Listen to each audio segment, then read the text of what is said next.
Alright, so I'm placing a short order at the high from when PPI data came out. Alright, short one there. It's just the high from when PPI data came out.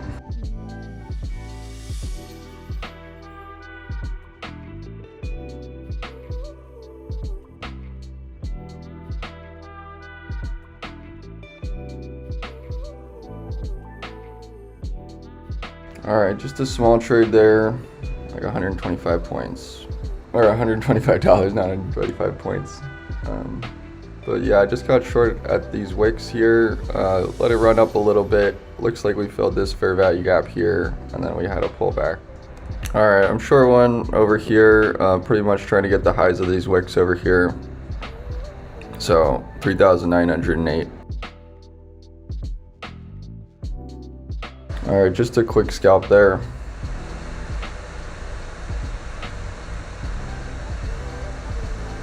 Alright, I'm long one here with a tight stop loss.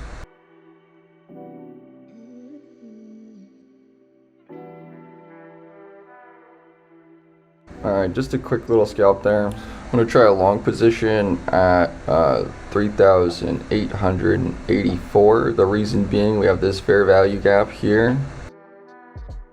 So that's just one tick above the fair value gap closing there. So I'm long one there at 84 because the fair value gap just closed. If you also notice that we just filled a daily gap on the SPY, which I like the gap close reversal strategy, so I'm looking for a bounce out of SPY. It's a good simultaneous setup with a fair value gap on the 15-minute with a daily gap getting filled on SPY. If you look at SPY, it has just filled the daily gap where it closed on Monday. Now this would be kind of like a retest of the lows, the lower wicks of this morning.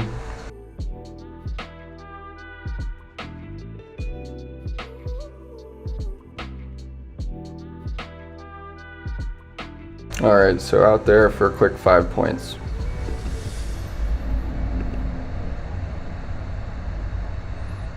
I'm going to try a short at this fair value gap here to see if I get it. Not sure if I will, but the low of this is 3,886.25.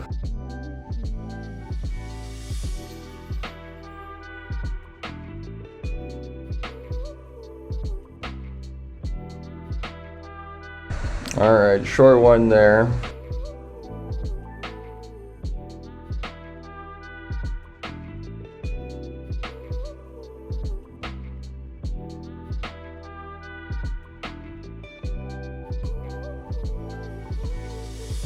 So recap on the reason I got short there.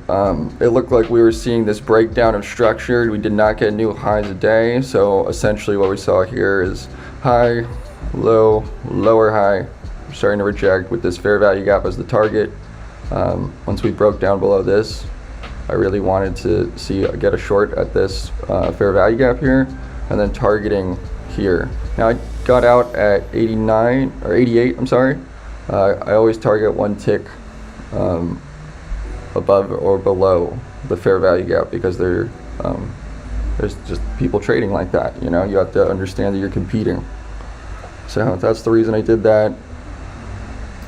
Total P&L on the day up almost $1,000, $972.50. The account is now up a little over 1,000. So in the last 2 trading days. So I do appreciate y'all joining the live stream this morning, and I'd appreciate if you liked and subscribed to the channel. It really means a lot. If you're curious what I'm trading with, it's Apex Trader Funding. It's a prop firm, and basically you just prove to them you're a profitable trader, and then they put up the margin and you can take home real money. There are risks involved, so please read all the rules and everything. I'll try and find like a good YouTube video that Apex Trader Funding created, and I'll put that in the community section on YouTube. Just because they have a lot of great YouTube content where they just break down their program and on all the rules. I think their rules are really competitive and their pricing is very competitive in my personal opinion, but like I said, if it doesn't work for you, then please just disregard it. I just want to try and be helpful to everybody because I know when I first started trading I blew up a few accounts, and I think this would have been a good way for me to learn with having some potential real capital at risk without, blowing up my personal accounts with large funds. So, yeah. If you're curious, check out the links in the description. The coupon code has unlimited uses. And by the way, sometimes it's cheaper just to cancel the account and purchase a new one instead of resetting. So just keep that in mind. But I hope you all have a profitable day. Be safe out there. It's an interesting market with all the banking issues. I hope to see you tomorrow morning.